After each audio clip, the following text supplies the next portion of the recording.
Okay. Okay, so here we go. We're on part 2, continuing with our acrylic painting here. So just a little review quickly. We're doing acrylic painting, a landscape, working from this piece by Nicholas Bott. So by no means are we claiming this to be our own work, but we're simply using his work as our reference. Really, because it gives us such an ability to focus on keeping things in their shapes and just getting so much foundation established. And then from here, you know, we can really go on into any style. That really, I'd say really what we're doing here applies to any style, even though we are following a particular style. I really think the idea of, you know, laying down foundation first, not getting caught up into details too soon, is good for probably, you know, for any work that I think you would be doing. So here it is, the partially finished painting. And again, so we've established mostly separating our highlights and shadows and our warm and cool colors, but laying down the foundation, a base color underneath. So choosing blues and purples to be behind these warm areas and so on. Okay. All right. So let's get going here. I think what we'll do is, doesn't really matter. I mean, we can dive into the sky and get that established. But I think I would really like to get the rest of this sort of ground established. Mainly, I'm still not 100% sure what I want to do with this guy. If I want this big bank of clouds here.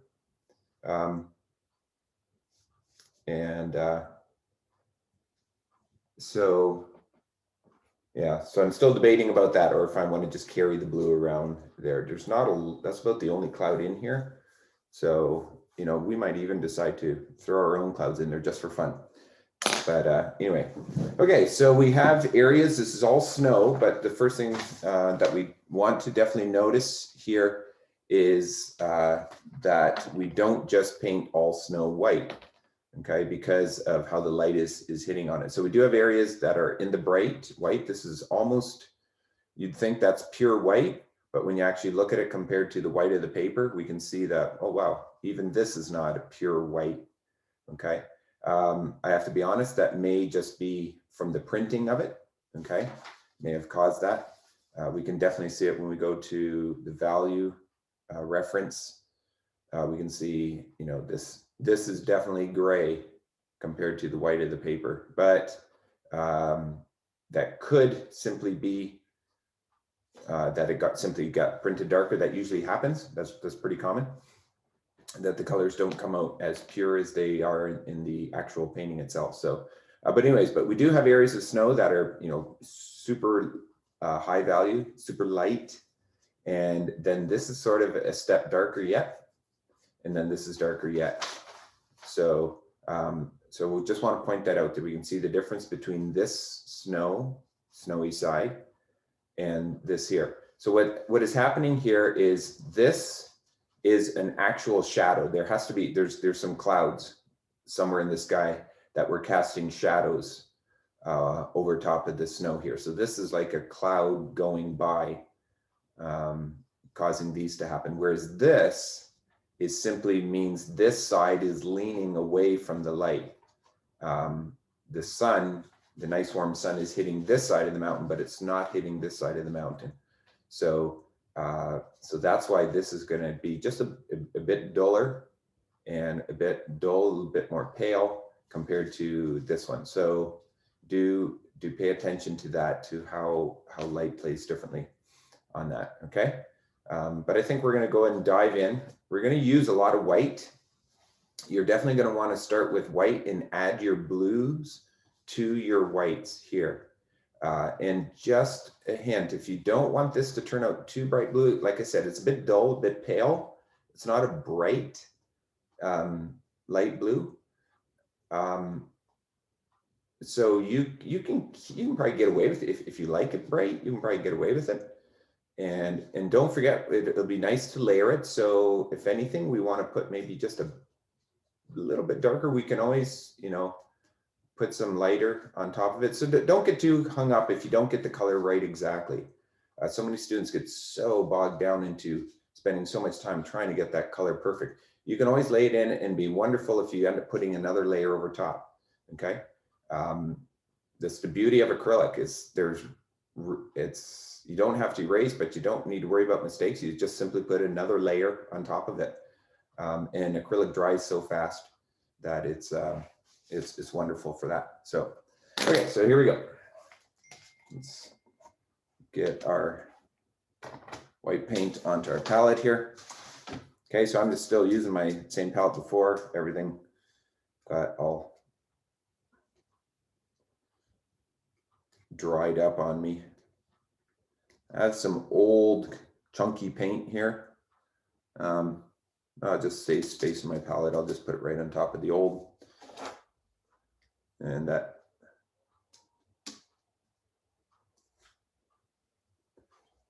Okay, so I got heaps there.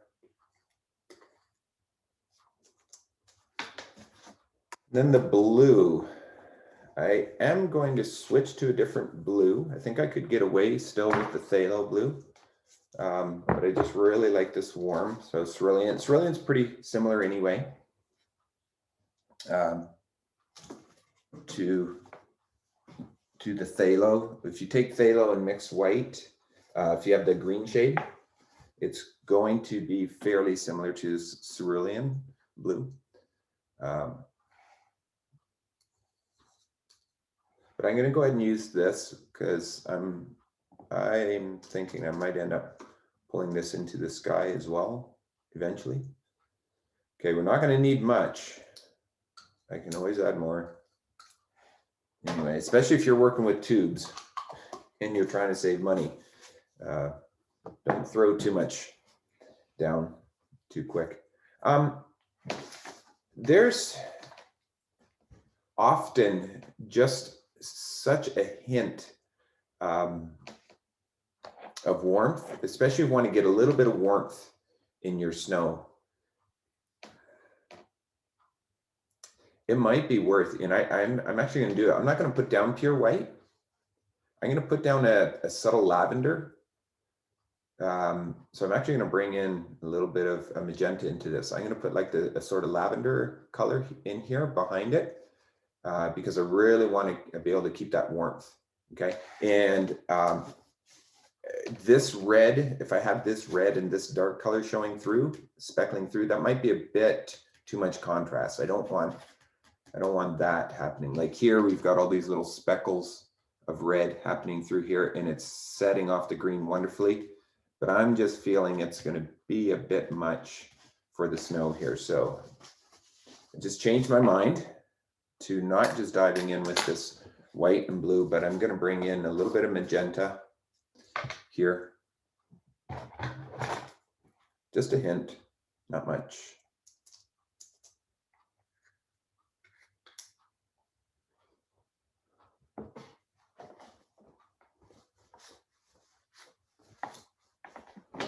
Hey, Rick, I have violet. Would that work? Yep. Okay. Yep. I don't have a violet or a purple color here, so magenta works great. If it comes out too red, too pink, and you want to get a little closer to purple or lavender, you just add just a hint of blue, right? So that'll always just bring it back. Okay. I'm going to go with a fairly narrow brush, I think, because there's a lot of areas. I don't want to ruin all my white, so I'm going to pull a bunch out. Pull a bunch off to the side here. And this magenta is going to be really strong, I think. It's a pretty bold color. So I'm going to add it slowly. Yeah, see that? Just a tiny little smear. But this is going to, look at it, it just spreads all through that and changes that so fast. that's where a lot of beginning students struggle with painting, is they get so frustrated when they're trying to mix the colors because they simply grab too much at a time. And then every single time, you know, then you try and change it and you grab too much again. You can always grab more. It's just best. Okay, so I'll just show you that. Okay. And I could consider, and I might add a bit more blue to that, but I'm actually going to be laying this in now on our nice, bright, snowy areas here. Okay, so that's what I'm doing. I'm laying this into the bright snow.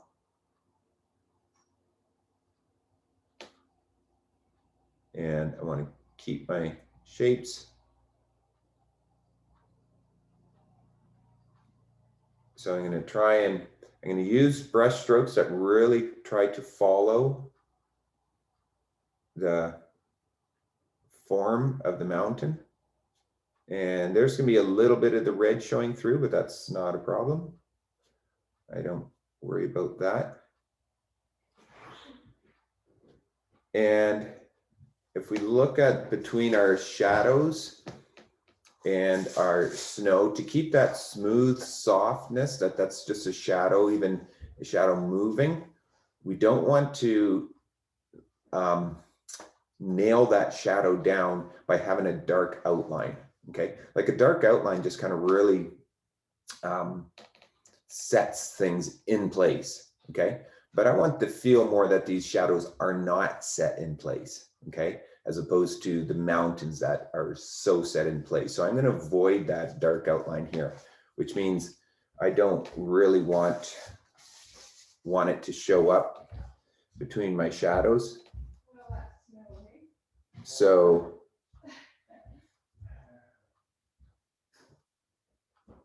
I'm going to just, I'm going to make sure I end up overlapping a bit when I put in the shadow, or those moving shadows. Okay, now as I'm painting around these trees, I'm getting that wrong here. Oops, I started painting the wrong shape. Okay, so I won't be doing those yet. I was about to paint this here, but I'm supposed to be painting down below. Got that wrong. Okay, so, but anyways, as I come up against these trees, I really can use this opportunity now to block in the shape of these trees. So I should really pay attention, go fairly carefully, and not lose the wonderful edges.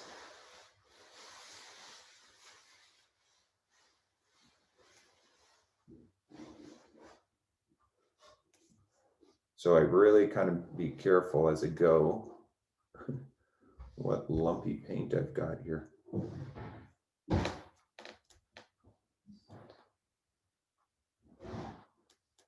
don't know if I'm going to get rid of that lump. Looks like cottage cheese or something.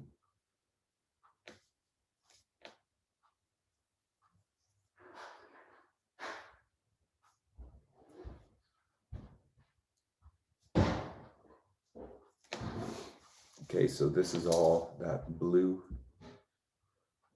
down below. Same with around my rocks. I can leave a little bit of the red showing, that red line in between the rocks, not a problem. But as long as I sort of remember that this is a perfect time to define the shapes of those rocks. So try not to, if they're rugged looking, try to be sure to keep that shape, that rugged sort of shape. Don't go turning them, smoothing them out, turning them into ovals.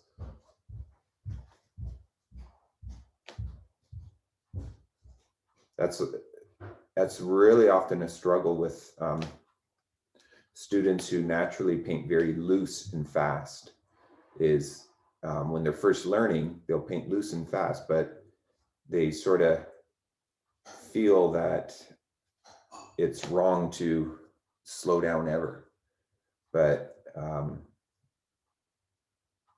a nice, fast, loose brush stroke is really what we're going for in the long run. But it does pay to kind of slow down maybe a little bit at first. I'm just going to leave out that tiny little corner of rock. I don't need that.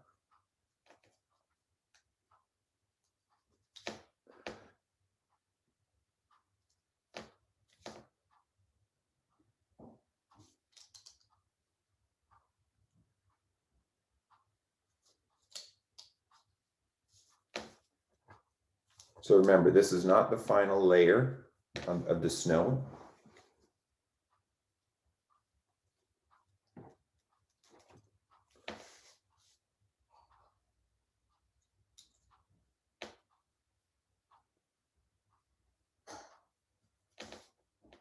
This is just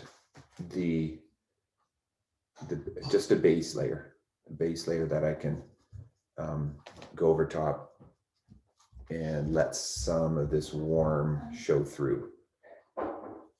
And that will help establish a nice warm. Now I could have gone in another direction. I could have gone also with yellow. And in fact, since I'm feeling it, I can even go like to a bit yellow, just a hint of a yellow in there, or a hint of the pink, or a hint of the orange, and create like sort of a peachy sort of color. Really, just any of the warm colors. But you sort of want to think. Let me just go why I'm actually going to add a little bit of orange to it, and the reason is because I want it to relate to how that sun feels, and it feels very warm and orange on here. So I'm going to want just a hint. So I'm going to bring in a little bit of orange.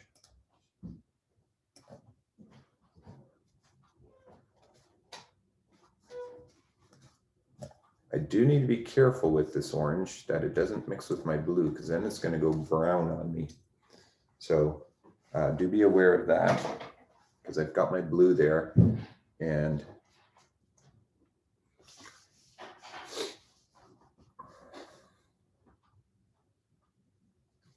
okay, I've just decided, thinking compositionally, looking at this, I've got this very bright area here. So if we really look at this, oh, and here's a hint, by the way, let me show you something. This is a trick that artists often do, is they'll flip their picture upside down, okay? Because this will help you, by flipping it upside down, it will help you to no longer see it as a landscape and see it simply as just a composition of abstract shapes. And it really helps you to be able to get a sense of the balance, okay? So I saw this already, but this even confirms this. What's going on right now? And I'm going to guess this is probably why the artist chose to really make that big, bold statement with that big white over here is all of this is just on the left side of my, well, actually it's on the right, but anyways, it's all on one half of the picture. That's going to visually can cause some issues. It can draw the attention too much over to here. Okay, this stands out is that actually our attention's going to go to here instead of to our mountain peak here. So seeing that now helps me decide about that. Yes, I am going to put some white cloud over here. Okay, this is, you want to be responding to what you're doing.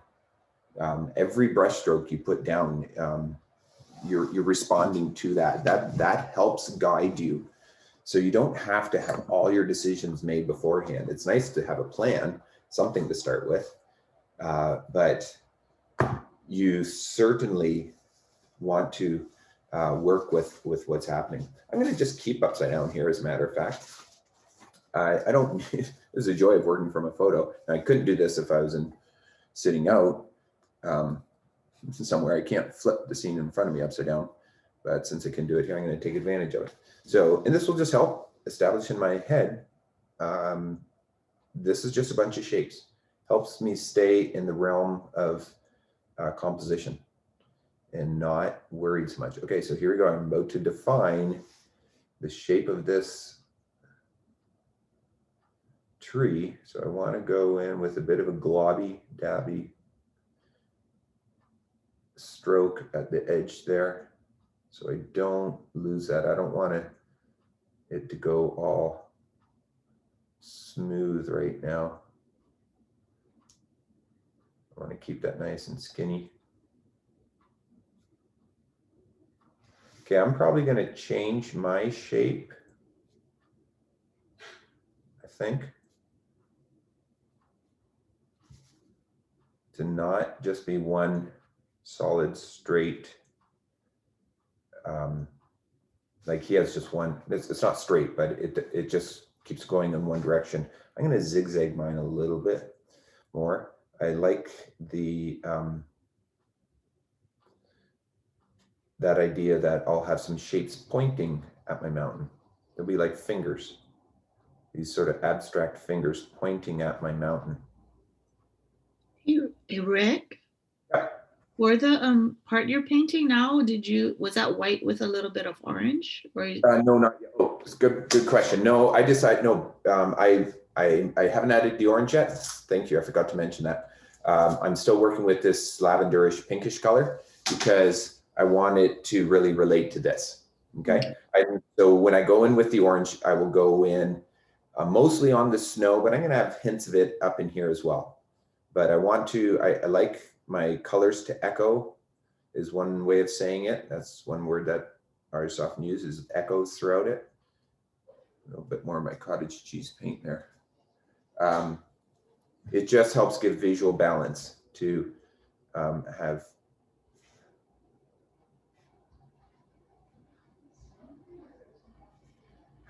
colors repeat themselves.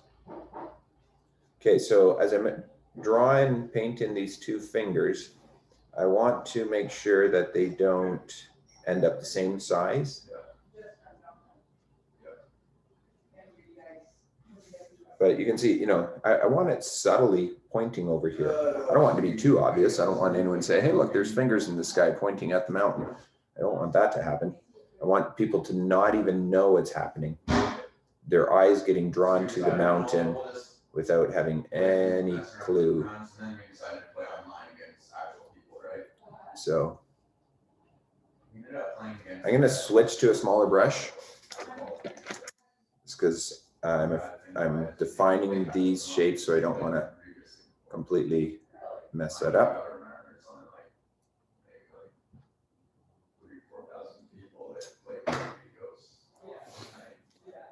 Hey, Rick, are you painting that cloud? Yeah, I'm painting cloud Okay. shape, but as I explained, I've changed it. I changed my cloud shape. Okay, that's what I wanted to know. Yeah. Thanks. Because you can do that, and you guys don't have to make it look like mine or like Nicholas Botts. You can, just like I said, when you painted the mountain, you were free to change that shape, make it a steeper mountain, move it a little bit.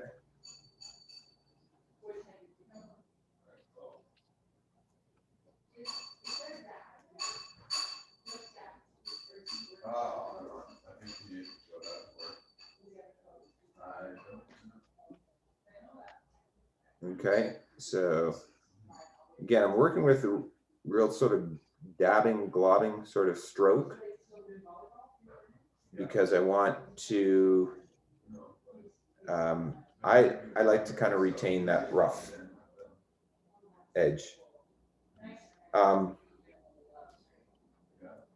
Now, that's just kind of my approach. You don't have to. If you want to simplify your shapes, a lot of people do, and that's definitely, you know, there's nothing wrong with that. You can take these trees and simplify them down into these sort of smooth triangle sort of shapes if you feel that's the character you want to bring out. Then yeah, by all means, feel free to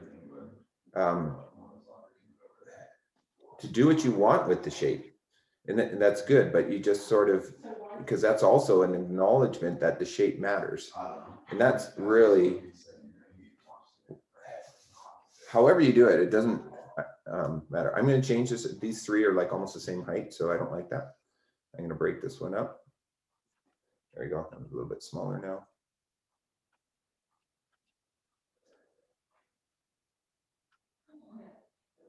Yeah, that's all that really matters. You just understand the principle that shape is very important. No matter what style you work with, we can't escape the fact that shape matters, because as humans, we are just really affected by shapes.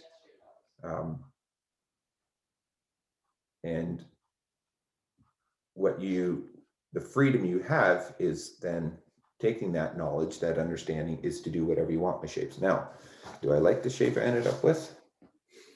No, see, now I look at it this way and I'm like, no, I'm not actually pleased. That's like way too uniform. That's like, so that'll have to get changed for sure. But I'll be able to change that when I paint the sky. That's not, I'm not liking that. So, I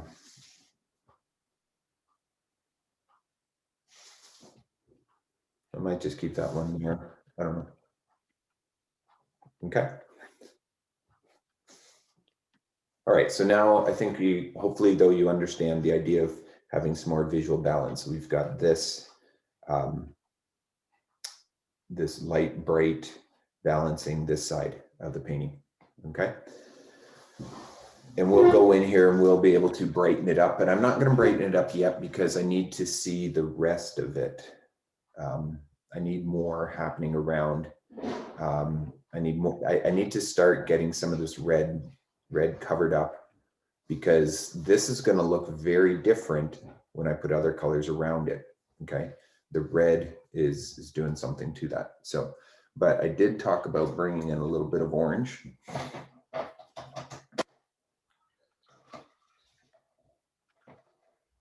Which is gonna end up being a bit more peach color, I think. Just as I wanna warm it up a little bit so it's gonna really match my mountain. So just a hint of the orange, bring it in. Need a little more white. So I don't want it to get. Okay, so very subtle change. Don't get too dramatic. I don't want huge amounts of contrast happening there. Okay, so it's very subtle. Just a little bit more. There we go.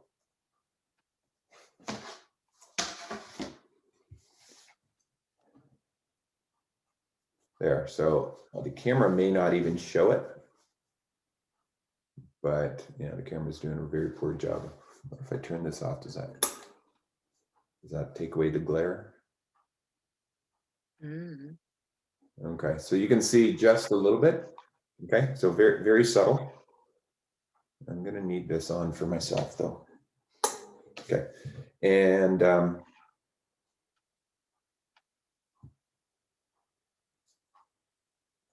okay, so let's remember, what's the form of my mountain? Let's keep following that shape with my brush stroke. So don't go, I don't need to cover up my pink altogether now. I can just lay this in. I want it to feel fairly random. I don't want it to be sort of like this orange color flows with the flow of this,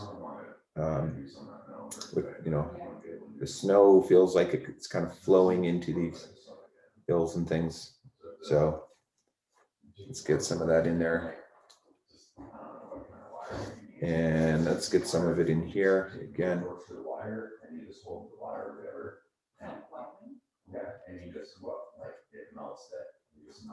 So, you know, we can still see a wee little bit of this red showing through. That's all right.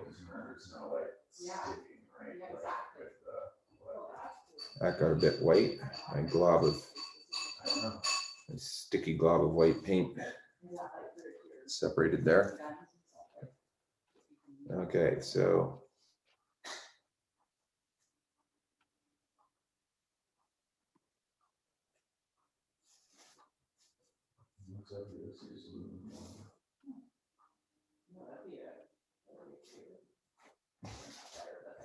okay, so we've got a nice warmth happening.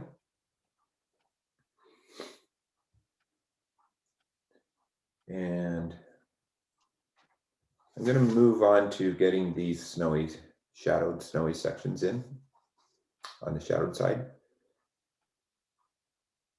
Oh wait, I'm looking at these. I think I might want to get those peaks in there because that would actually be picking up the sun as well. Maybe not quite as bright. It's not quite as bright as that. But oops, where's my small brush?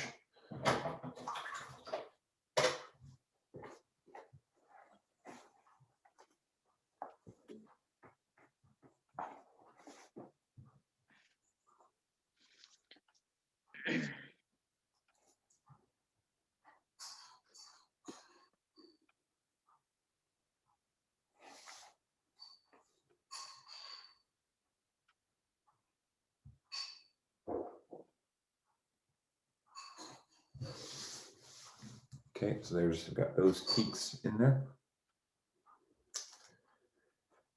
All right.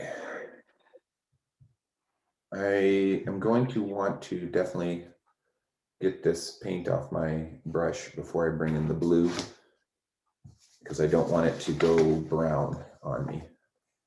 That peach color is going to neutralize my snow there, which I might need because if you remember that one color is kind of dull. So it might be okay, but I can always pull it in. So let's pull away some more white. Get a glob of white established here. I don't recommend you to work with globby paint like I'm doing, but I'm just trying to show you that it does work.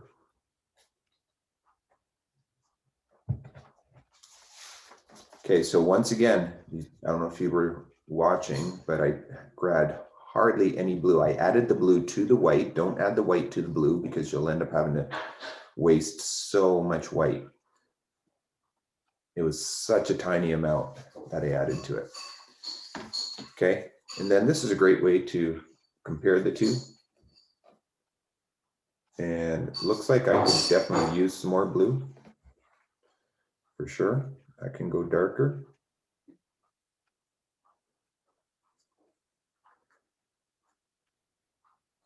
And I'm probably going to pull in a little bit of the peach. Because it's just a duller color there, or a bit of that magenta. It's almost a bit more purplish. I think I can, let's take a little bit of the peach, dull it down just a hint. Oh, that's grabbing some magenta. So that's going to dull it. Hint of the magenta.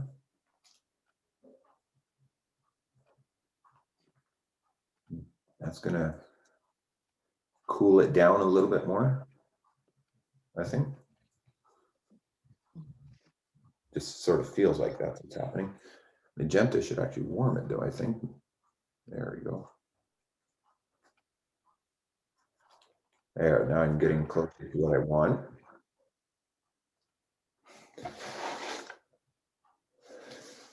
And now, lay this in. I want to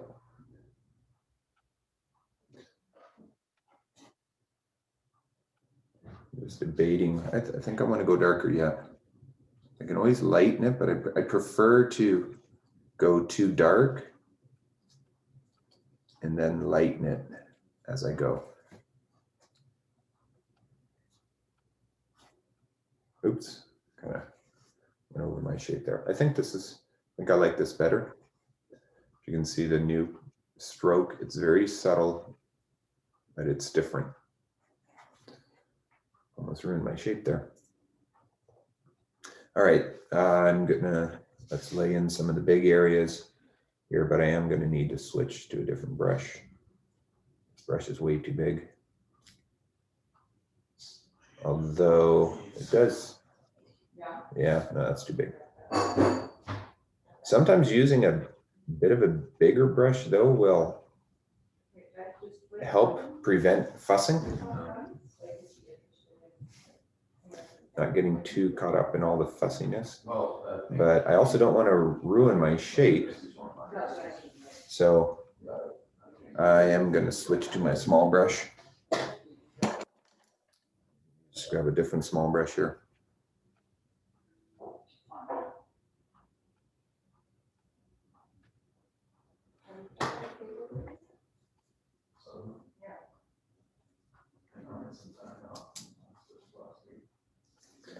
Okay, so it carries on all the way back here.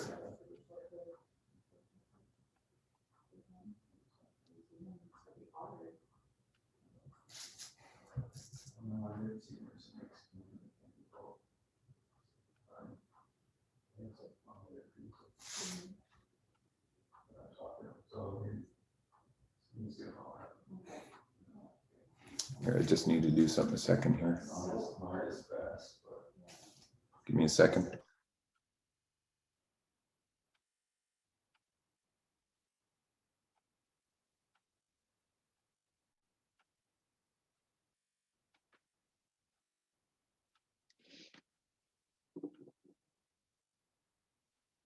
Hmm.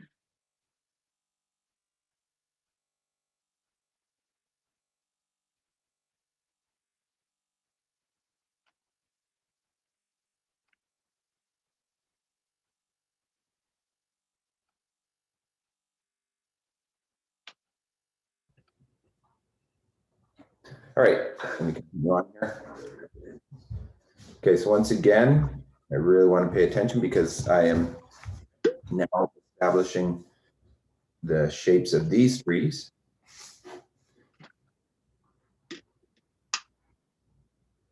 I really do like to define my shapes by painting around it. This is a negative space. This is what you call this. This is I'm painting in the negative space around these trees. And it is a really good way to just sort of keep it loose and not fussy and detailed and just kind of feeling a little more random and natural. Hey, Rick, Mm-hmm. what'd you do with the orange?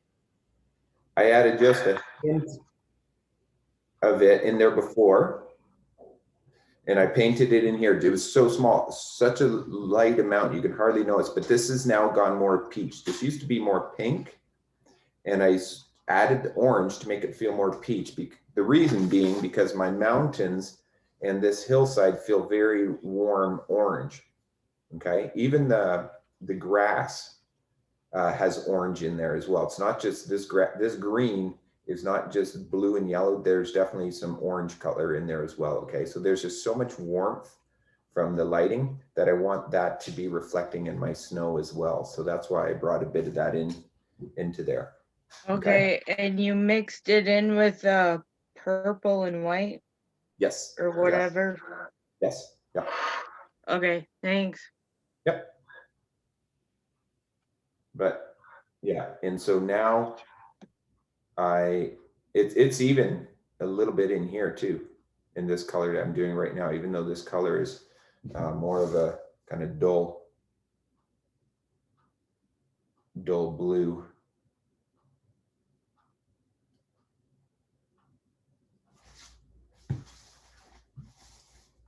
Okay, so I do need to be careful that my line at the top of the shape lines up, because that's a hill, right? Like, so this line needs to line up with this line, which it doesn't right now. I'm pointing that out. These, that's got to be able to go all the way across there. And these ones are not lining up yet.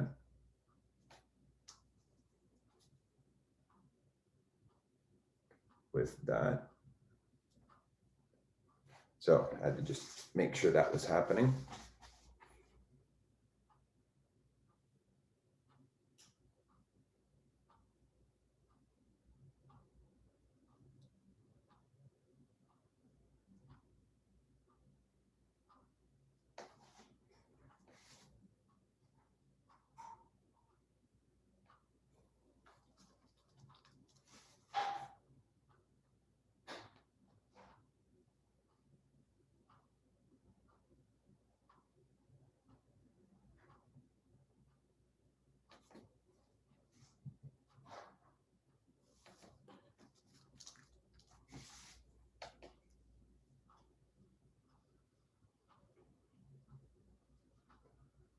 Okay, so again, I am defining that shape now between this shadowed side of the snow. I'm actually defining the shape of my mountain now.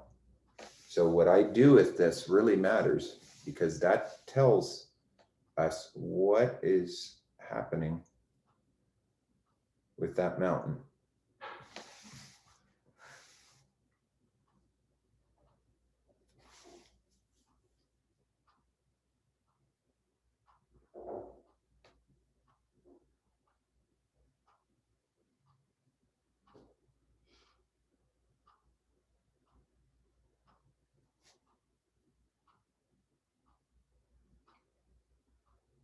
Okay, so it's not going to matter too much how straight or flat, but like this matters here, like that swoops, that curves like that, like I have to pay attention to that, because that's not really the feel that I want to capture from this mountain. I want this more swooping curve, so I have to change this to fit that, to define that.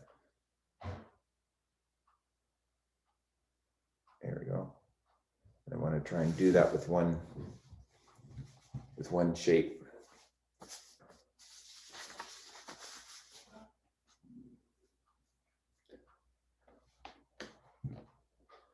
And there's a bit of snow on here. I'm going to put just a thin, and then that's going to change because that does take on more of a warm. Okay.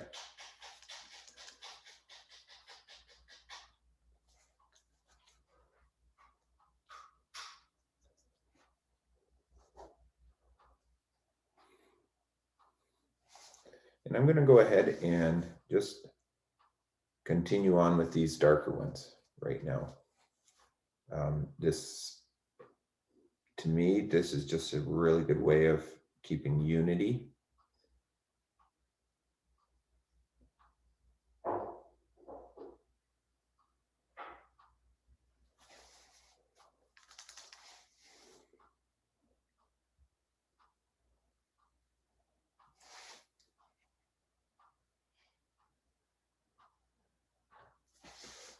But eventually I will need to darken those up. Okay. So when here in my trees, as I look at this, I see this is where I have some differences again between my painting and Mr. Bot, but that's not a problem. You'll notice I keep pointing that out. I really want to just stress that you guys never have this idea that all I'm supposed to do is copy.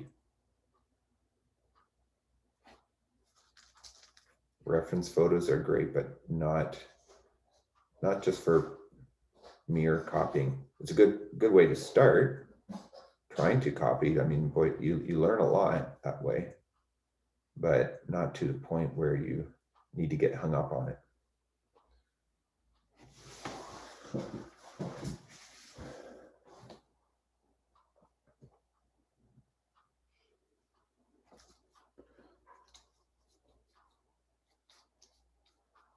Okay, so we're getting a nice feel, shadowy feel here. And you'll note, look how, yeah, this blue just feels so different to me, to my eyes, than this blue. I want to point that out. This blue is the same as that one, but when I keep looking at them, they look like they're such different blues, but they're the exact same blue. So I'm just pointing that out to you, that you understand, wow, the colors around, the colors next to them make that color look so different. Okay. All right, so now I need to get this paint in, but I'm running out of paint. So I need to mix up some more here.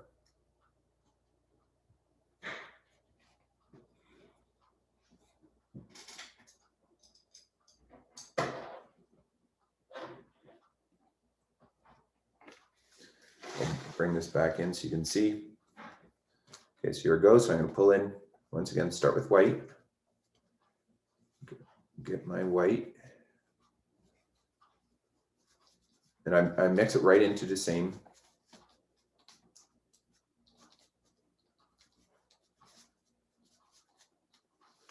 Pull in a little bit of blue, just a little at a time. Let's get that big glob out of there.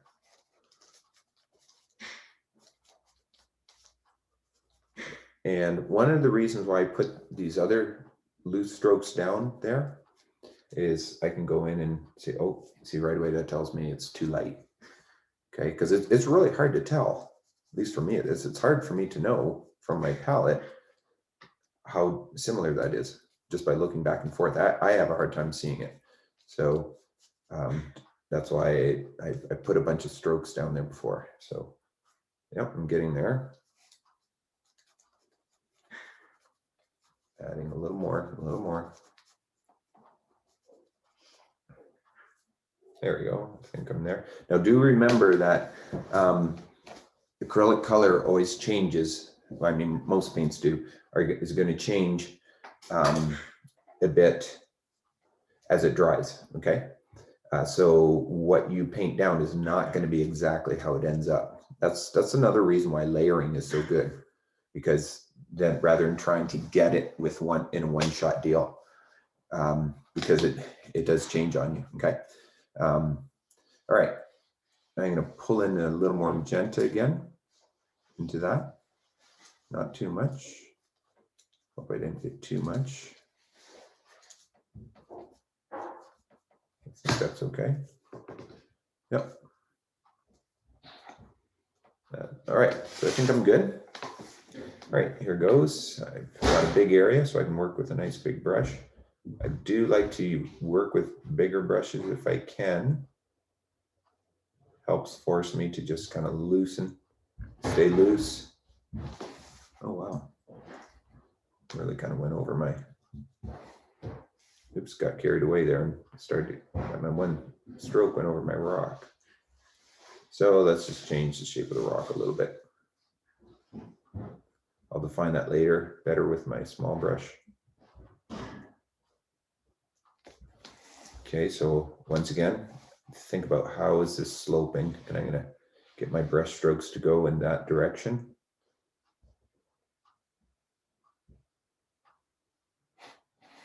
Oh, and this is good, something to point out. Now we're going to also define the edge of our water. So, oh, I see there's a little bit of a hill there. I'll fix that later. But this is a good time to make sure my water is horizontal, is nice and level. Nothing more frustrating and distracting to the eye than a bit of water, a lake or something that is obviously slanted and sloping to one side.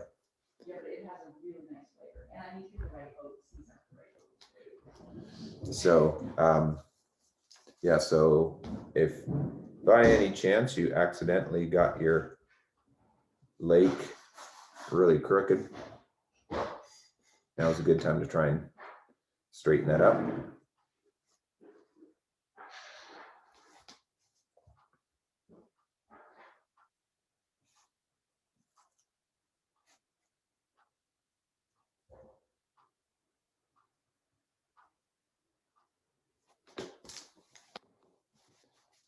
Okay, so we can see the whole image really beginning to appear here.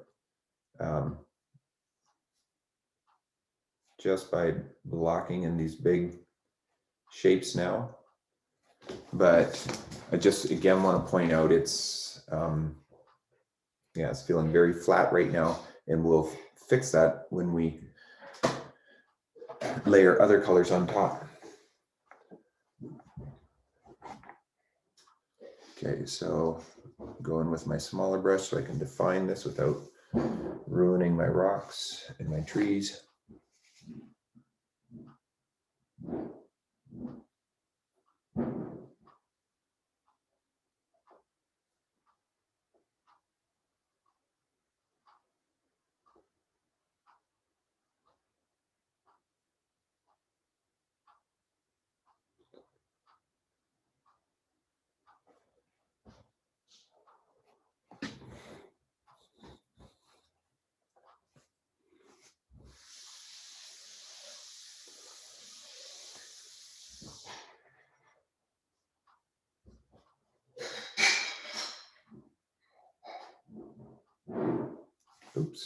What happened there?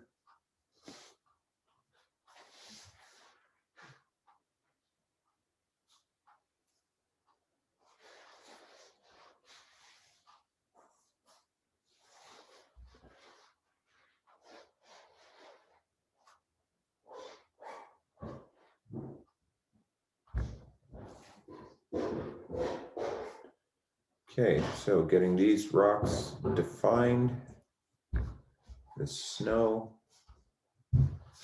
defined.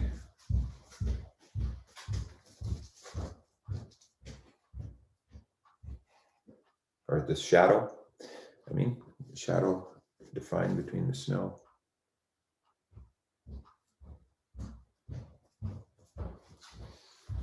I'm gonna.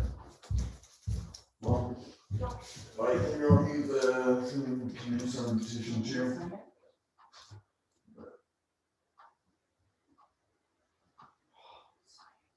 Just softening up the edge there by.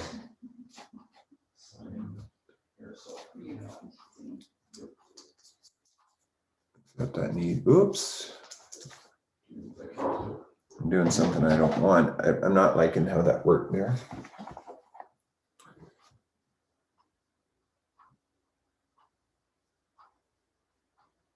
I'm just trying to soften that edge just a little bit there, okay?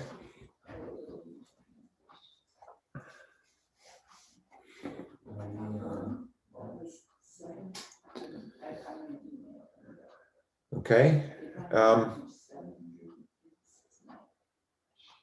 I'm feeling let's go ahead and get that sky laid in, especially since I've got so much blue. But before I do that, it'll be really good to see, is there any way I can get any of this blue over onto my rocks? Okay, so will that work at all? Now, when I look at the pictures, it's more purple. There's not much in there, but I'm looking at my rocks and I'm looking at even my tree trunks here. And while I have that color, I like to repeat it. I'm going to get little bits of it in there. Okay. But I'm going to darken it up a little bit. I need a real small brush, especially for these tree trunks. Nothing worse than putting in tree trunks that are way too thick. Okay, I always say nothing worse than, that's not true. Lots of things are worse than that. But anyway, my point is keep those tree trunks feeling very skinny, okay? And they're not one solid line. They get broken up because there's leaves in front. So I am going to add a little more of my magenta to this. But this should be okay.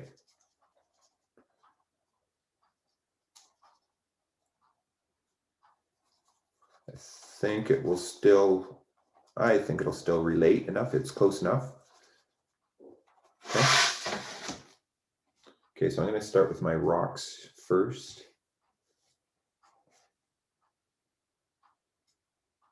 That's really bright. Oh, well, that's okay.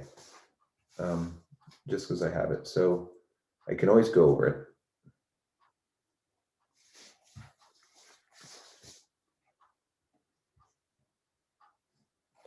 Don't overdo it, just a little bit here and there. Remember that the light source is typically on the right.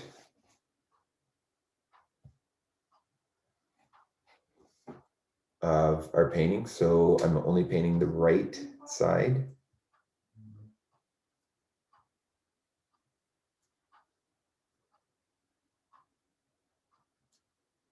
And these shapes that I'm putting down, they matter. Again, like everything, I want them to feel long and skinny. They should feel unified, but not uniform. So make sure your shapes are not all the same shape and size. Okay, you don't want it to look striped. That's not the idea.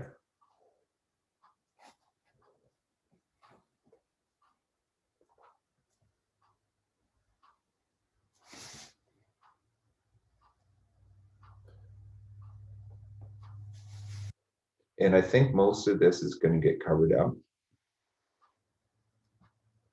by a more purple. I mean, yeah, this feels feels like a lot, but that's okay. We can go back over it again. But this definitely does help.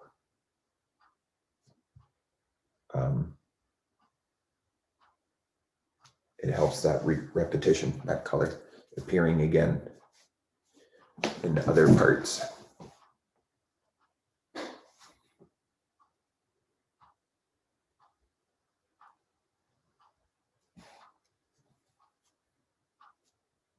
So think about the direction that rock is laying and move your brush in that direction to help establish that. So this is creating some really bold contrast, which we might need to tone down later on, but that's okay, we can do that.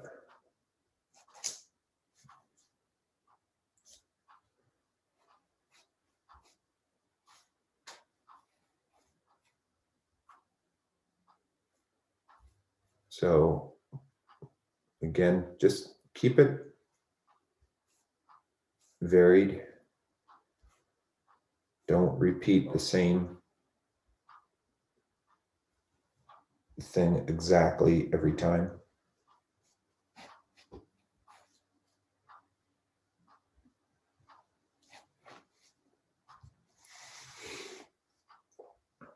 And I'm going to go ahead and do it on these as well.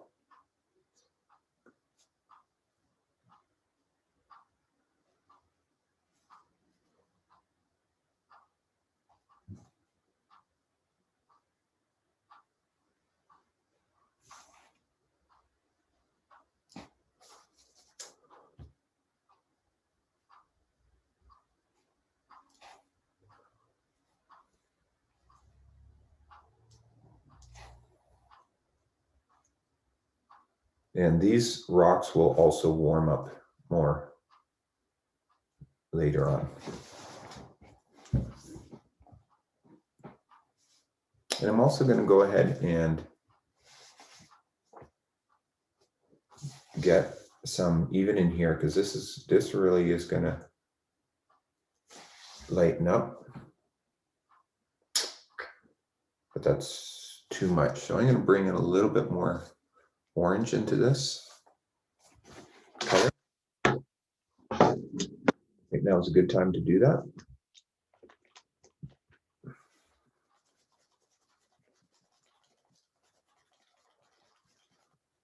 And I'm not sure if that made it too gray or not. No, I think that's going to be okay.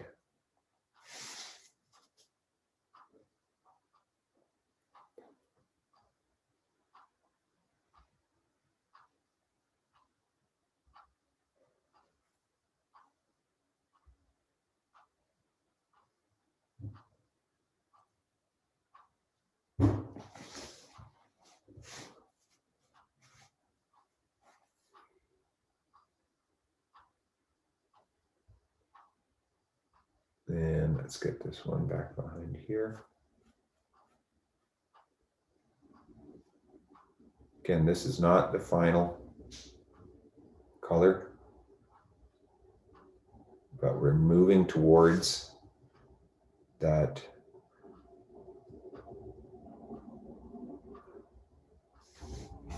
orange color.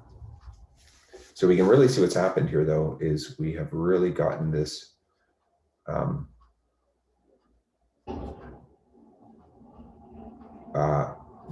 because my blue and orange mixed together, because they're complementary, they dull each other when mixed, and so that's what's happened here.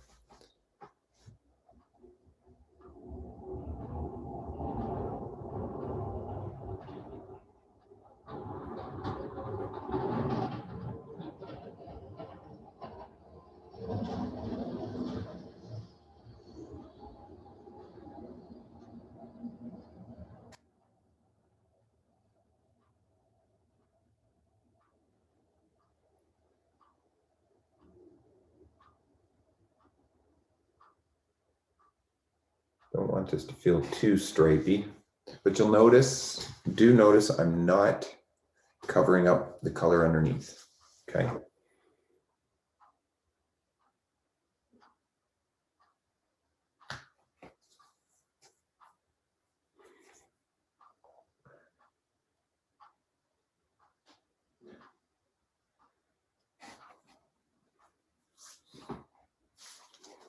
And I'm going to bring it into these rocks as well, because they definitely need some of that color.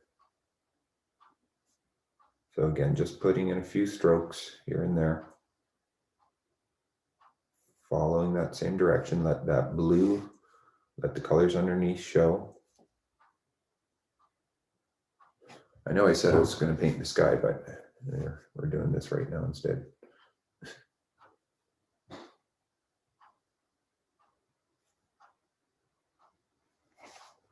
There's just a little bit of land here.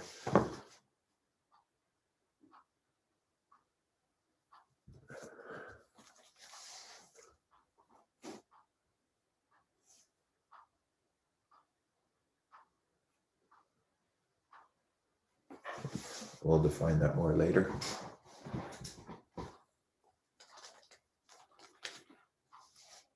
Trust me, we're really going to be happy when we get this warmed up. But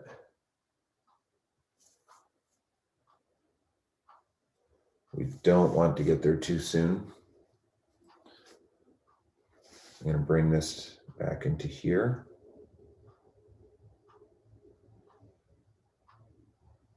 Again, I'm purposefully letting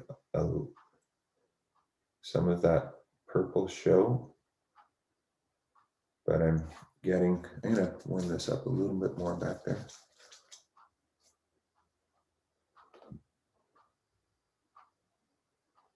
This is back here. It feels very dull for some reason to my eyes.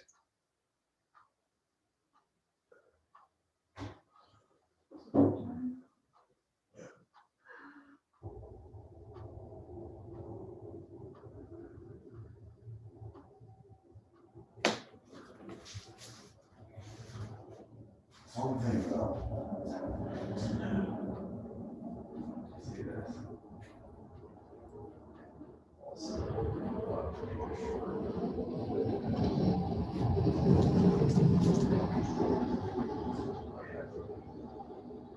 This guy's okay, just an upper receiver. All that. Okay, that's just a little bit warmer, so I'm going to bring some of that into here now. Yeah.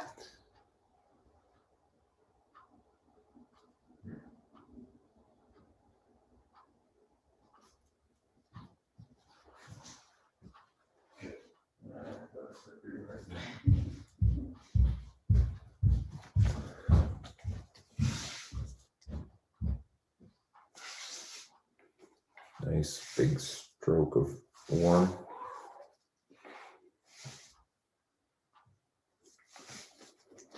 Again, I'm trying as much as possible not to fuss. Just put the stroke down, leave it alone.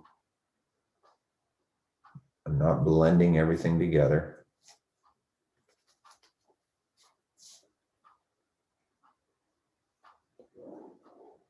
And what is happening here, because I just keep changing the color on my palette just a little bit each time, I'm not, my new color is not a huge amount of contrast to my other colors. Okay.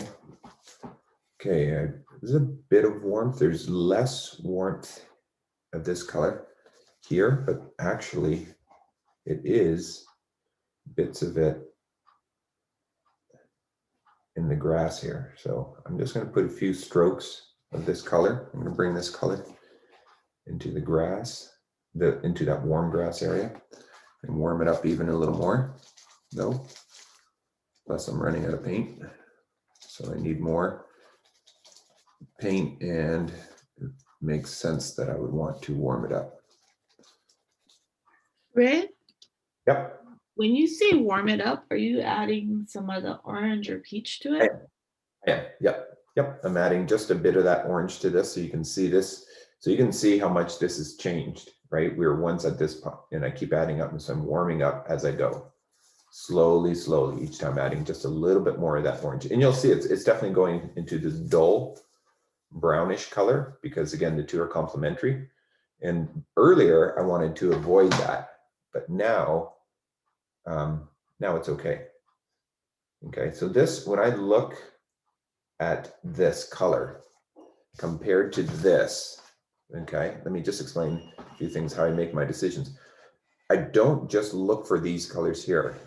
I'm making choices depending on what's happening here. And I don't really see that. This looks pretty gray, and I don't see that there. But because I have it here, and I like to keep that balance, I'm going to just have bits of it because it's going to peek through. That's the beauty of, that's kind of what you're doing when you work with layers. Okay, and again, I'm creating shapes, not blending, but just kind of loosely putting these short strokes down.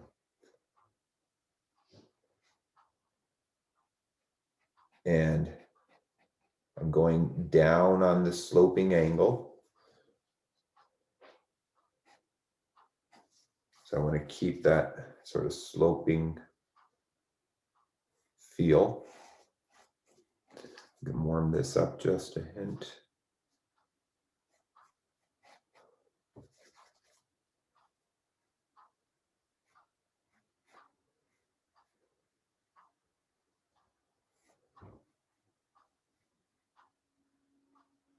So I have to, I mean, I really got to confess, I paint so often. I describe my own painting as just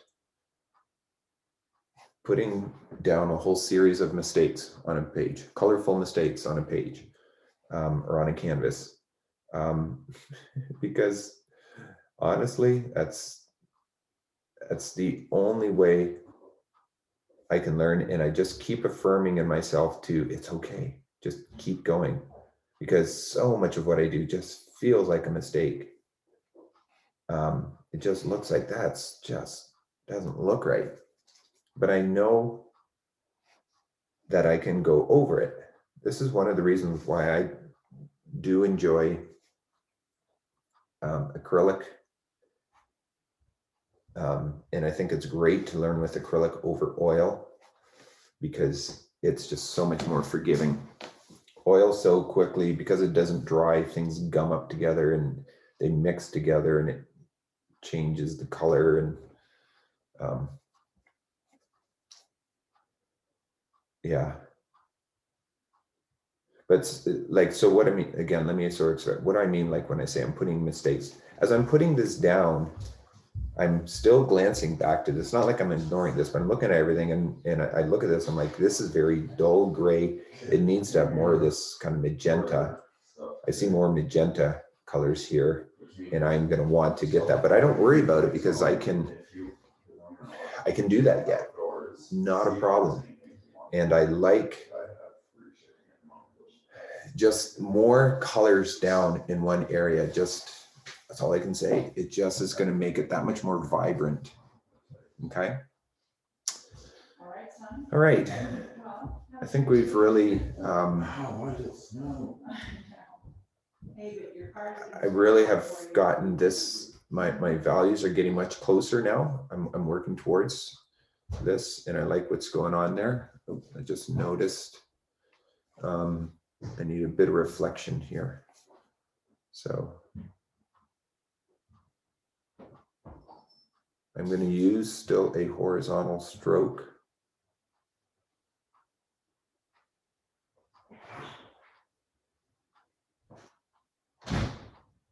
Because it's a horizontal, the water lies horizontal. Oh, I just realized I've been kind of avoiding this whole area here. Wow. Kind of forgotten about that, haven't I? Even when I painted in that blue, I wasn't really paying attention to that.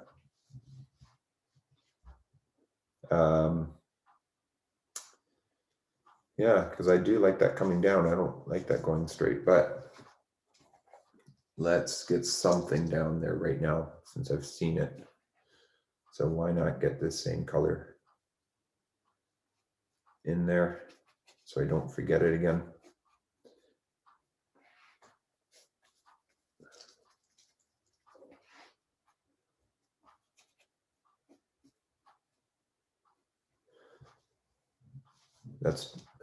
I'm feeling a little disappointed in myself that I did that. I guess I just forgot the bottom of the shape because I don't like that. I like this shape. It's more triangular. I just like how that works better than this. I mean, this is a rectangle with a point at one end.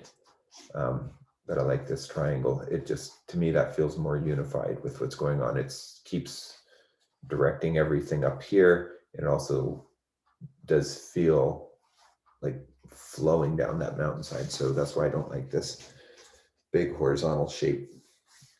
So, I mean, it has to be horizontal at the top of the water because it's the top of the water. That should stay horizontal. I'm talking about the bottom side of it. You can do on when it comes to water, yeah, the bottom can be whatever, but the top should always have a very straight, level, horizontal feel, just simply because that's water. That's what water does. The surface of the water, okay, unless it's a waterfall or it's a crazy ocean wave or something like that, you know, but in the distance-wise like this, I do want to keep that fairly horizontal. I see it's so common that people put these big curves, you know, because they know, well, the lake is round. It's like it's a circular lake. So they put this big curve in it, which messes up all the perspective. All right, let's get some sky laid out. What do we got? About a half an hour, a little more than half an hour to go. Okay, so skies, one thing to keep in mind, skies always get lighter as you come down to the horizon, okay, predominantly. There's always exceptions, but typically we want our sky darker at the top and lighter at the bottom. So that's all I'm going to say right now. He has done this sort of Van Gogh thing with all these lighter, obvious brush strokes. You know, feels kind of like a Starry Night type idea. And he's got hints of it over here again happening, and it's happening with the grass. That's up to you if you like that. If you like that and you want to do that, that's great. If you don't have to. But the one thing you do want to avoid is if everything else in our painting is feeling layered and loose brush strokes, we do want to be careful that we don't turn around and then make our sky one big solid flat looking shape. Okay, and that's very common. I used to do that. I used to make that mistake so often at first, simply because there's no details. There's nothing going on there, unless we bring in some wispy clouds. But especially in this, it's just the sky, and we lose the layered feel to it, and then it doesn't unify with the rest of the piece. Okay, so our style should continue on into the sky as well. So if anything, because we want to work dark to light, just like he's done that here, we're going to go a little bit darker with our sky than we would think. So I've got my cerulean blue, which I've really used a lot of that in here. So I can go straight in with that, I think. But I'm thinking I'm going to mix some phthalo with it, darken that up just a bit, and also get it to relate just a bit to the other blues. And I'm not going to worry if I go too dark, no big deal. Chances are I'll make the mistake and I'll go too dark.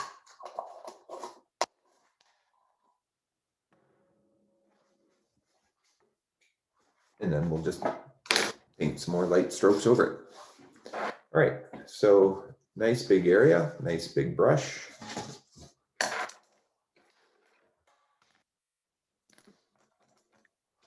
Rick, Yep. I have a question. I stopped for a little bit.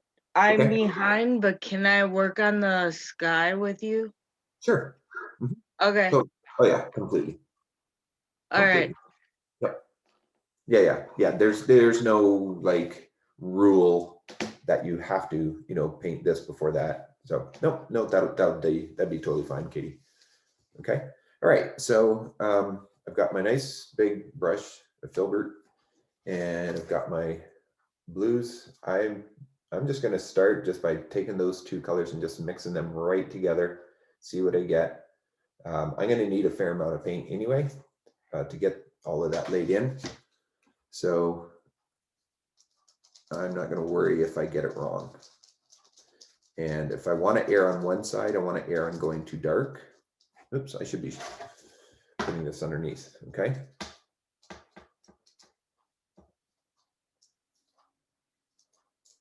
That's brilliant sky. That's gonna be deep. So that's gonna probably look funny when we first put that down, but I like it. Okay, I let because it feels like it's relating enough to my other blues, and so when I bring those colors in to here, I think it's okay. All right. So I don't need to worry about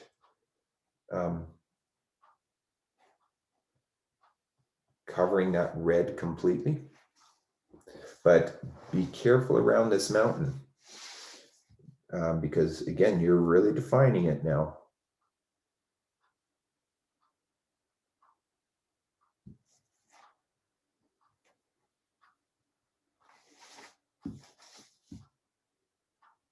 So, slow yourself down a little bit.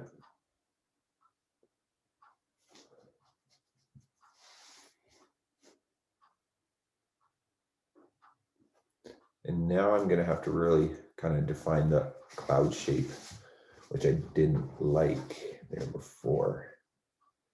So I have to kind of really make this up as I go. So let's get established what I have here.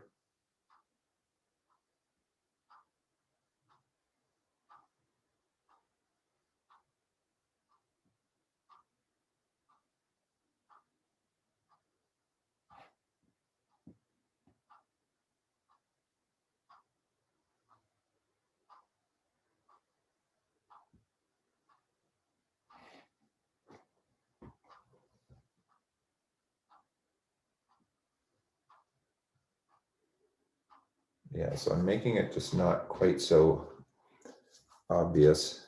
And I want this peak to really stand out. So I'm going to actually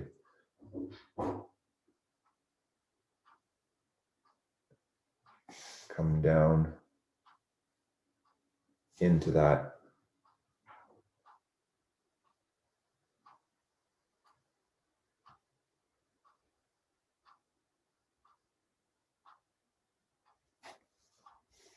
Yeah, see, I like something like that better. I think that works better.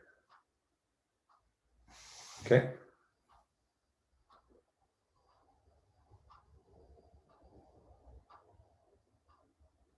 Define these hills in the background.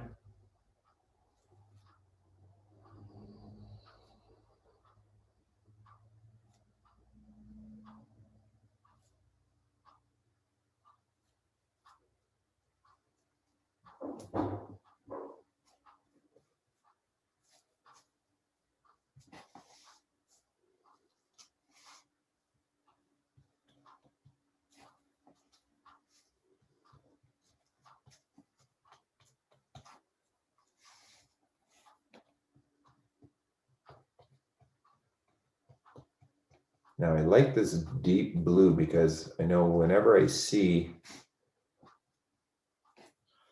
those deep blue skies or something warm, like when you get that warm sun shining on something, and really warming it up with that really, and then when there's a deep dark sky behind it, to me, that's just always really cool looking. So, and I'm feeling this color is relating well down to my water down here, which I'll be changing eventually because I want more, I like more of the turquoise, those turquoise mountain lakes, and that's what's going on here. So, oh, what do we got going on there? So before I change this blue to start laying in some lighter blues, oh, that's got a horrible glare. Let me.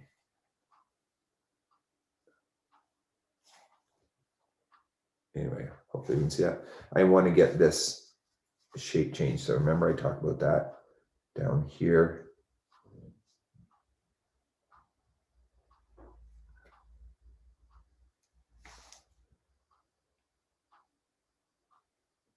There we go.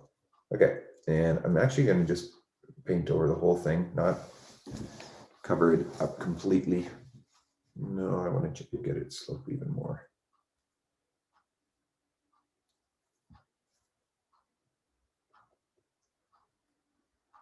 This feels like it needs to keep coming down.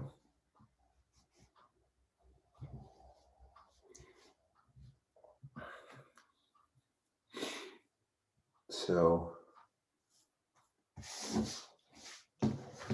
oops. I'm looking at the level of my water here. And one way to see it is to look at it at an angle like this. I don't know if I can do that with, to put it on a real angle, and then we can see if these line up. And it feels like they're not.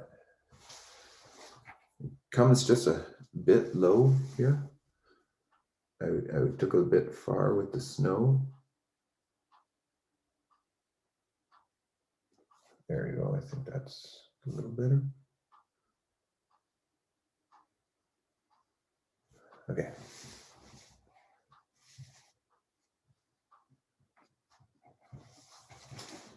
Yeah, it's still sloping down there at the end, I think.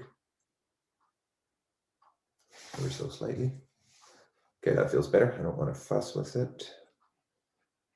Let's get this blue established. Okay, I'm going to avoid the rock because I do want that rock reflection to appear, and this is a good way to make that stand out. There we go.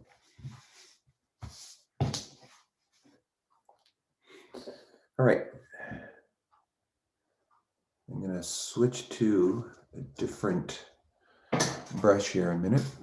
Get one of my small guys. I'm going to see if I can take this blue into the shadow of my trees. Because I really want to keep my shadows feeling cool. Okay. And so getting some bold blue in there. I don't see him having that in his, but I really like that. Oh, we forgot to put in those tree trunks, didn't we? We'll do those later. This might be too bright. Yeah, that's too bright. That's too much. Maybe if I bring in a bit of magenta, that'll tone that down a little bit.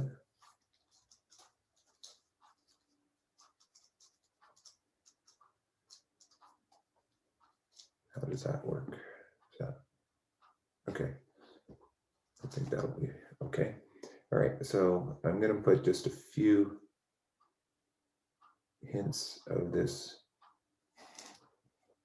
blue, and if I don't like it, I can always get rid of it, but this is just, I'm staying in the areas that are the shadows.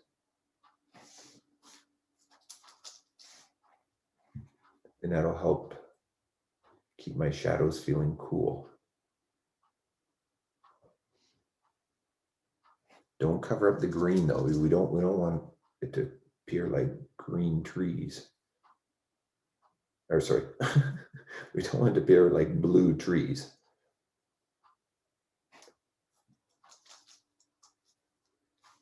Oh, you can't even see. It's so subtle, and that's what I want. I can definitely. There you go. I think you can see it there. and do these ones up in the corner as well. Again, don't create solid shapes. And let's repeat a bit of it. Yeah, in my rocks here.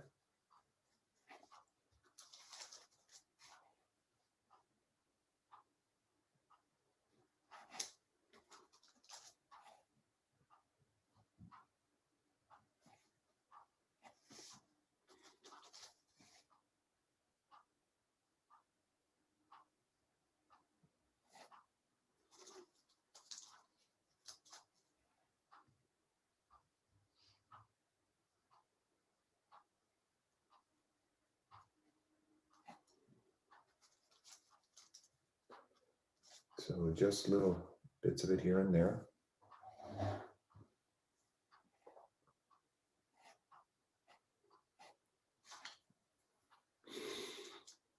May as well get a little bit into these rocks if I can. Especially where I went over that accidentally. And this rock.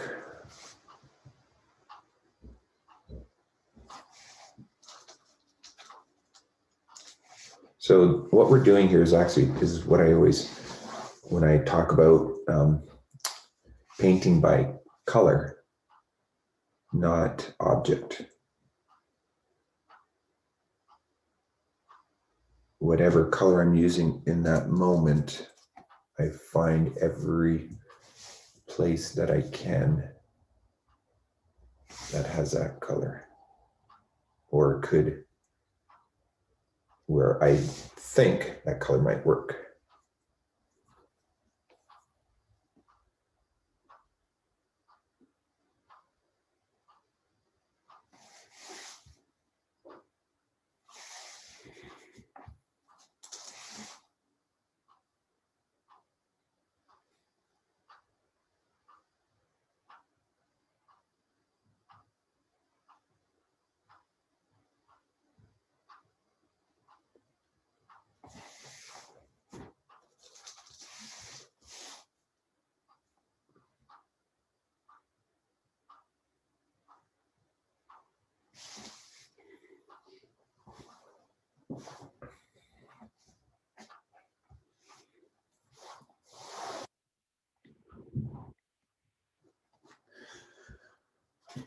All right, so I've got some real high contrasts happening.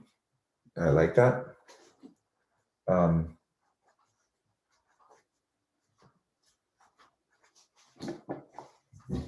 I think that's better than not enough contrast. That's usually what happens, is we just don't have enough contrast in our paintings.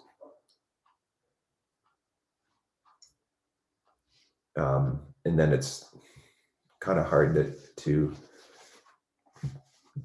go back, but just separating things out, I think, is just so helpful. So yeah, getting those values very clearly established.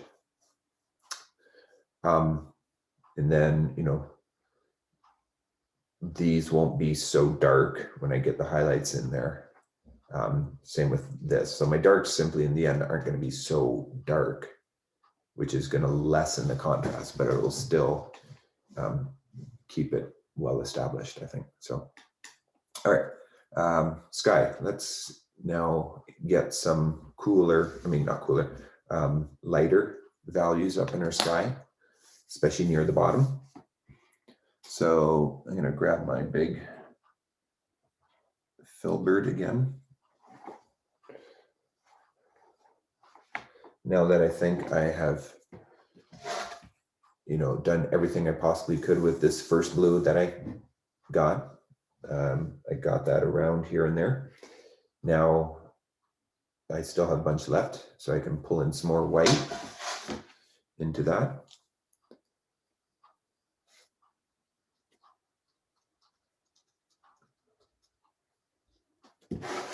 Oops.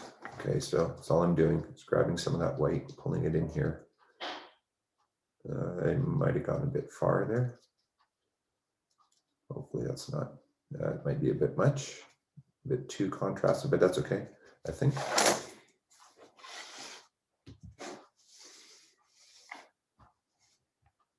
Okay, I'm going to start at the bottom because that's where it's lighter.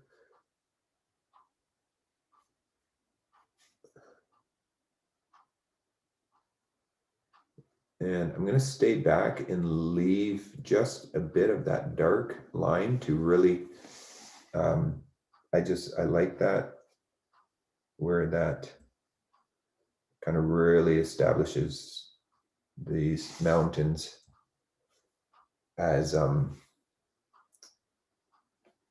solid. So I'm going to have a little less of it here. Okay, and then, yeah, what sort of brushstroke do you use for, you know, sky? You can kind of, he has this swooping sort of stroke. It sort of depends really, what are you trying to create? Like what sort of feel, right?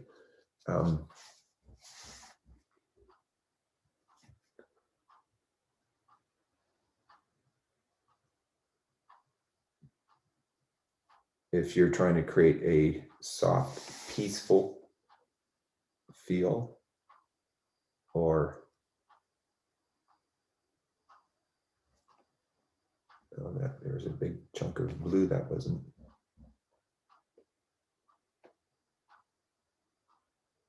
quite dry.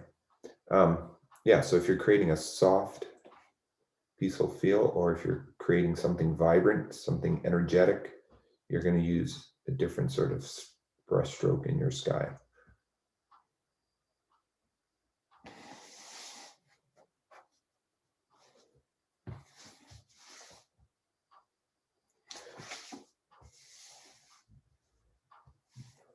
Yeah, so now looking at this, I do see my first blue has gone quite dark and is dried. So I'm just going to keep carrying this blue right up all the way.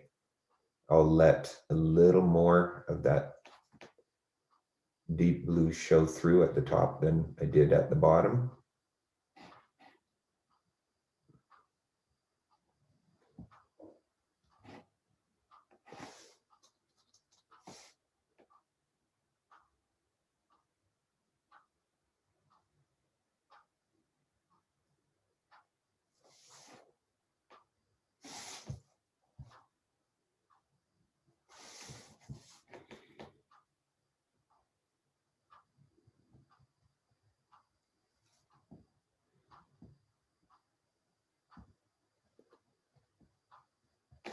That's all right.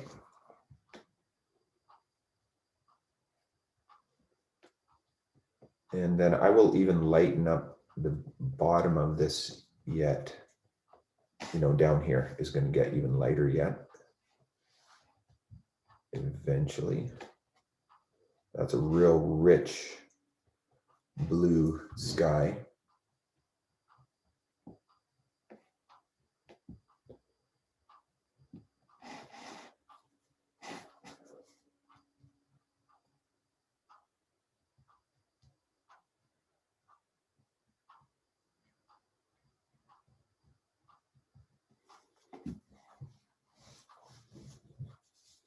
Picking up a bad glare there.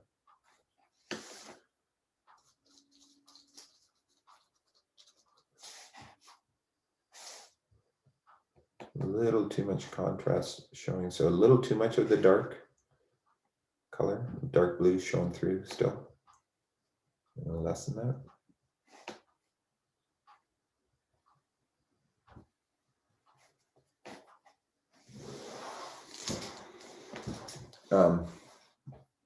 Let's bring some of this blue down into the water below.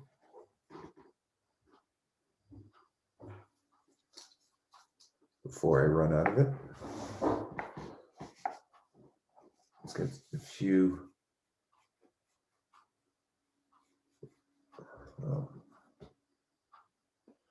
like that brush. That's not coming to a crisp point. I'm actually taking some paint off my other brush here, my big one.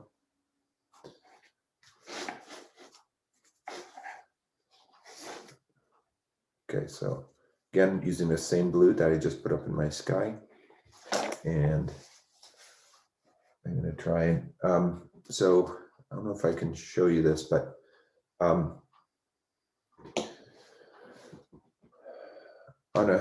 maybe I can show you with a flat brush. Okay, so here's a very, if I show you here, here is a very obvious flat brush. It's actually, it's a filbert again, but, or yeah. But we can see what I mean is, you know, it's flat here. And then like, you know, the side's much narrower. Often people tend to think that, oh, I always have to hold my brush this way and paint, you know, like this. But you can flip it and paint it like that as well to get, that's what's so nice about these brushes is you can get a nice, you know, variety. You can get a thin line and a thick line. And that's one of the great ways of getting a nice thin stroke. So I'm going to do that here with my water. I'm even thin it down just a hint, add a little bit of water. So, because I don't want this to feel globby here. And it's hard enough as it is to get that to not feel globby, especially because I'm working on this used canvas. Okay, so it's gonna glob. How can I work with that? I'll just have to work with that since it wants to do that on me.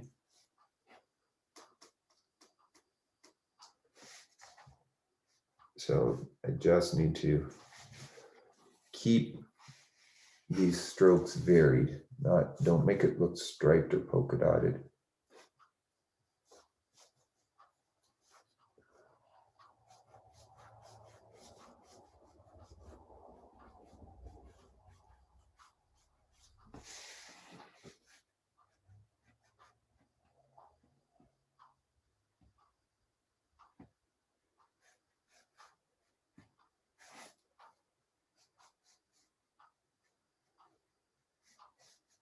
Again, purposefully letting the color behind show through.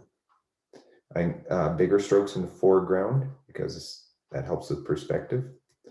Smaller strokes in the background if I can, as much as possible.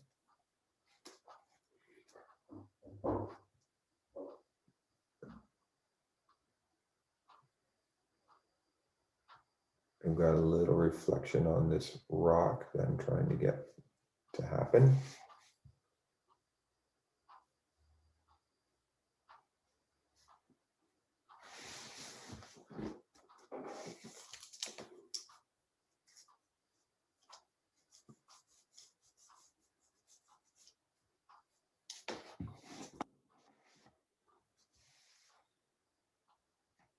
I don't know if you can see that on the show. Okay.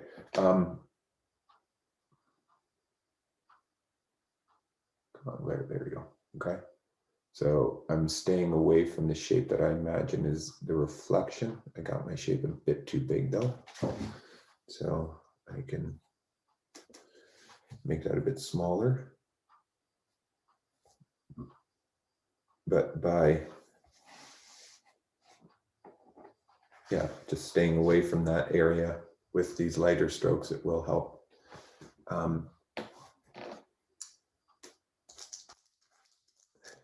Establish that reflection.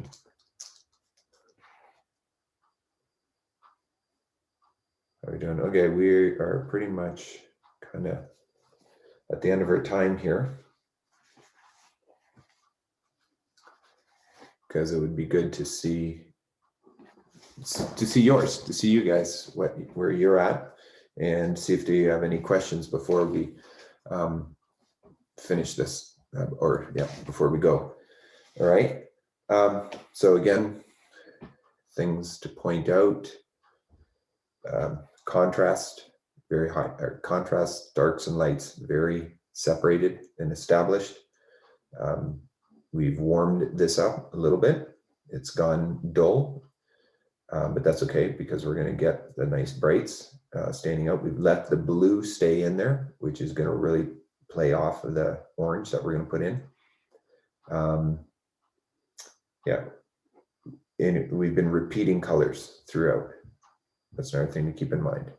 Okay, now our snow has a really nice warmth to it.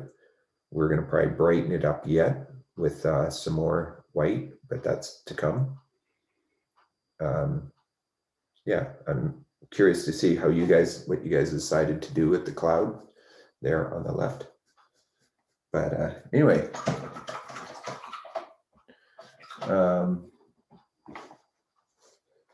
maybe I'll keep the recording going right now, if you guys are all right with that. If you want to share yours so that others can see your progress, if anyone's willing to share their progress. So, because there's a few who weren't able to join us today. Okay, Rowena, do you want to let me switch it so yours comes big? Oh, cool. Can you lift it up just a little bit? The bottom's getting cut off. A little more, a little more. I'm only seeing the top half of your painting. Oh. There we go. Oh, beautiful. Nice. I gotta get more of the those grays in. I think I only did a couple of shades. Okay. You're quick. Yeah, well, it just kind of goes that way. Yeah, which is why I'm recording it. Yeah, but yeah, that's gonna work. And then just in some areas around the lighter areas, well, that's really a choice. How thick do you want that dark outline around it? But overall, wow, I love it. I love already what's happening with your trees. Already have so much texture happening, which is really good. And then it's sort of hard to tell, could just be the camera. There's a fair amount of the highlighted side on the mountains got pretty light, it looks like, but I think that'll be okay. I think I did that blue a little too light. Yeah, that's okay. But I mean, yeah, and it's on the shadowed side there too. The snow on the shadowed side is maybe a little on the light, Again, it's always hard to tell from the cameras. Don't always pick that up too much, but that's why, again, with acrylic, I think it's so good to make mistakes because it forces you to add another layer, and it just multiple colors. Any section that has multiple colors, I think I don't know, maybe it's just me, but clearly a lot of people must love it because a lot of artists paint that way. So your sky is really cool. I really like I love this process you're teaching. Yeah, it's fun, isn't it? To just let the piece emerge, off the canvas. That's sort of how I see it. It comes off the canvas instead of us just trying to put something down on. I don't know. Maybe I'm just being silly. Thank you. I don't know. That's great, Rowena. Thanks. See anyone else, Elizabeth or Uta, or willing to share theirs? No, Uta's saying no. I'll share in a second. In a second, okay. All right. So, and then Katie, I know you'll be catching up, but well, maybe I'll just stop the recording for now. So that we'll just end it there. Okay, so we'll want to see mine? Okay, yeah, good. We can see another example. Mine looks like that. I don't know if you can see it. Yeah, no, oh, good. Yeah, lift it up a little bit. It's kind of dull, but that's the lighting. I don't mean your painting is dull. It's just the lighting going on there. So there's a funny glare on it, but I can still see definitely. There's windows behind me, so. Which is good for you. It's good to have a nice window. It warms it up here, so. Yeah. But it also gives a nice natural light onto your painting as you paint. So, but what I can see is really working, Katie, is again, your darks and your lights are really well established. So Yeah. you know, I've worked with so many students where everything is dark. So you're not getting stuck into that. It's usually harder because putting in a bold contrast is just simply, you have to be bold to do that. So, all right, Elizabeth. Yeah. You want to quick hold yours up there? Oh, there you go. Nice. Nice. This is yours is really taking on a fun, like your shapes are so set in there, like it's having this beautiful abstract feel to it, which to me, and the fact that you went vertical is really making the whole thing feel grand. Like I like that was a really good choice on your part to flip the whole thing vertical instead of going horizontal like the rest of us. And cheers for doing something different than everyone else. Way to go. Usually happens. That's good. Yeah, no, I'm all for that. So yeah, I do see your water is sloping Yeah. to the right. It's kind of Yeah, pouring up. So yeah. yeah, so you'll want to make sure, otherwise it might not feel like water. So, and in the end, if you're okay with that. Mhm. So yeah, very unified though, definitely. Yep, like it. Good job. Okay, everyone. So well done. I'm going to leave it at that. We'll sign off right here.